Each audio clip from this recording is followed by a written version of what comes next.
बरसात की रातें हमेशा एक अजीब सी सिहरन छोड़ जाती हैं। कभी ये सुकून देती हैं तो कभी किसी पुराने याद को जिंदा कर देती हैं। उस रात बारिश सिर्फ पानी नहीं बरसा रही थी, वो किसी भूली हुई आत्मा को बाहर निकाल रही थी।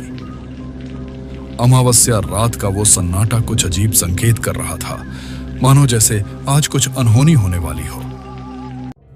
कहानी शुरू होती है भैरवपुर नाम के एक छोटे से गांव से, जहां अक्सर बादलों के बीच सन्नाटा गिरता है और उस सन्नाटे के बीच किसी की चीख दब जाती है। बरसात की वो रात करीब 11 बज रहे होंगे।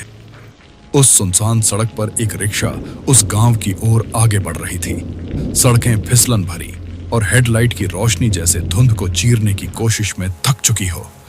उस रिक्शे पर 2 व्यक्ति सवार थे, एक रिक्शा ड्राइवर और दूसरा अमित, जो कि एक नामी आर्किटेक्ट था। सरकार ने उसे गांव के पुराने अस्पताल को दोबारा बनाने की जिम्मेदारी दी थी, लेकिन शायद उसे क्या पता कि वो जिस जमीन पर अस्पताल खड़ी करने जा रहा है, वो जमीन पहले ही किसी का कब्र बन चुकी है। जैसे जैसे रात ढल रही थी, बारिश और तेज होती जा रही थी। रिक्शे के फ्रंट शीशे पर गिरती पानी की धाराएं ऐसे लग रही थीं जैसे मानो कुछ अजीब होने वाला हो। तभी अचानक सामने सड़क पर खड़ा एक बूढ़ा आदमी, जो पूरी तरह भीगा हुआ था, हाथ हिलाते हुए जैसे किसी मदद की उम्मीद में खड़ा था। अमित ने गाड़ी रोकने को कहा और उसे अपने साथ बिठा लिया।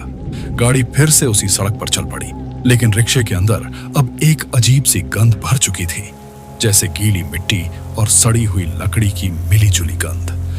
बारिश की रफ्तार बढ़ती रही, पर उस बूढ़े की आंखें बस आगे टिकी रहीं, जैसे उसे पहले से पता हो कि रास्ता कहां खत्म होगा। भैरवपुर जाने के लिए रास्ते में एक नदी पार करनी पड़ती है।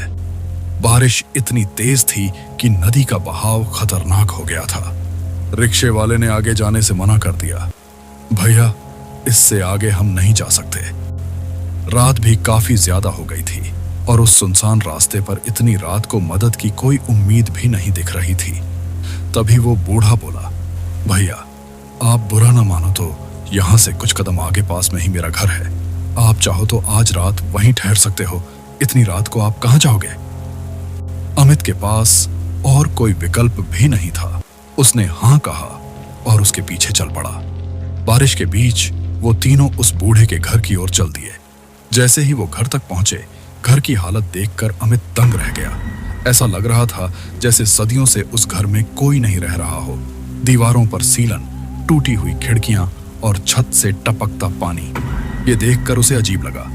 खैर, अमित को बस केवल आज की रात गुजारनी थी। वो कुछ नहीं बोला और वहीं ठहर गया। तभी अचानक अमित को लगा जैसे खिड़की से कोई उसे देख रहा हो। उसने जैसे ही पीछे मुड़कर देखा, वो वहां से गायब हो गया। उस बूढ़े आदमी ने बोला, तुम दोनों यहीं सो जाओ, हम बाहर सो जाएंगे। ये सुनकर अमित को कुछ अजीब लगा, फिर भी वो चुप रहा। वहीं बगल में एक पुरानी खाट थी, जिस पर अमित और ड्राइवर लेट गए। अमित ने सोचा, बस आज की रात किसी तरह गुजर जाए। जैसे जैसे रात बीती, बारिश धीरे धीरे कम हो गई। अमित की आंख अचानक खुली। बाहर से एक अजीब टक टक की आवाज आ रही थी, मानो कोई जमीन खोद रहा हो। उसने खिड़की का पर्दा हटाया तो सामने पेड़ के नीचे उसे एक बूढ़े आदमी की परछाई दिखाई दी, जिसके हाथ में फावड़ा था और उसके पैरों के नीचे मिट्टी का ढेर। उसकी हर एक चोट से ऐसा लग रहा था जैसे मिट्टी के नीचे से कोई दबी हुई सच्चाई बाहर निकलने की कोशिश कर रही हो।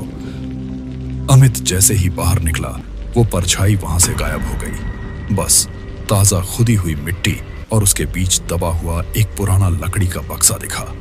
बक्से पर धूल जमी थी और धीरे से उसने बक्सा खोला। अंदर पुराने नोट, कुछ सरकारी कागज और एक टूटी हुई हड्डी पड़ी थी, जैसे किसी ने अपनी जिंदगी की सारी सच्चाई इसी बक्से में दफन कर दी हो। अमित के डर के मारे हाथ कांपने लगे। ठंडी हवा अब और तेज होने लगी और वो गंध फिर से बढ़ने लगी, लेकिन इस बार वो गंध मिट्टी की नहीं थी, एक सड़े हुए मांस की गंध थी, मानो जैसे कई सालों से सड़ रहा हो। अमित ने अपनी नजर इधर उधर घुमाई, तभी अचानक बक्से पर खून की एक बूंद टपकी। अमित ने सिर उठाकर ऊपर देखा तो वो दंग रह गया। वही बूढ़ा आदमी जिसकी परछाई कुछ देर पहले गायब हो गई थी, अब ऊपर पेड़ पर बैठा था। उसका चेहरा पूरी तरह से गल चुका था, आंखें धंसी हुई और होंठों पर एक ठंडी मुस्कान। उसकी आवाज हवा में गूंज उठी और वो जोर जोर से रोने लगा। उसने बताया, आज से करीब 10 साल पहले यहाँ इसी जमीन पर एक अस्पताल बनाई जा रही थी जो कि पूरी तरह से कमजोर और भ्रष्टाचार की भेंट चढ़ चुकी थी। किसी ने इसका विरोध नहीं किया। उस समय मैं यहाँ पर चौकीदार का काम करता था। जब मैंने इन सब चीजों का विरोध करना शुरू किया तो उन्होंने मुझे जान से मार डाला और यहीं पर दफन कर दिया, जिसके बाद कुछ केस मुकदमे हुए और अस्पताल का काम रुक गया। मैं उम्मीद करता हूं इस बार आप अच्छे से काम करेंगे और मेरे साथ इंसाफ होगा, यही उम्मीद करता हूं। ये सब देखकर अमित को अजीब लगने लगा, मानो जैसे उसकी आंखों के सामने अंधेरा छा गया हो। इतना कहकर वो बूढ़ा आदमी हवा में गायब हो गया। धीरे धीरे चांद बादलों के पीछे से झांकने लगा, लेकिन अमित की आंखों में उस रात की घटना अब भी जिंदा थी, क्योंकि उसने उस रात जाना कि कभी कभी आत्माएं बुरी नहीं होती, बस अधूरी होती हैं। वो इंसाफ चाहती हैं और जब तक उन्हें इंसाफ नहीं मिल जाता तब तक वो भटकती रहती हैं। और शायद उस बरसात की आखिरी रात में किसी की अधूरी कहानी पूरी हो गई थी। अमित को ऐसा महसूस हो रहा था जैसे कोई उसे धन्यवाद कह रहा हो। हर इमारत की नींव में एक कहानी छुपी होती है। कुछ कहानियां जिंदा होती हैं और कुछ मिट्टी के नीचे दफन, जहां हर एक ईंट सच्चाई बोलती है और हर सच्चाई में एक डर छोड़ जाती है।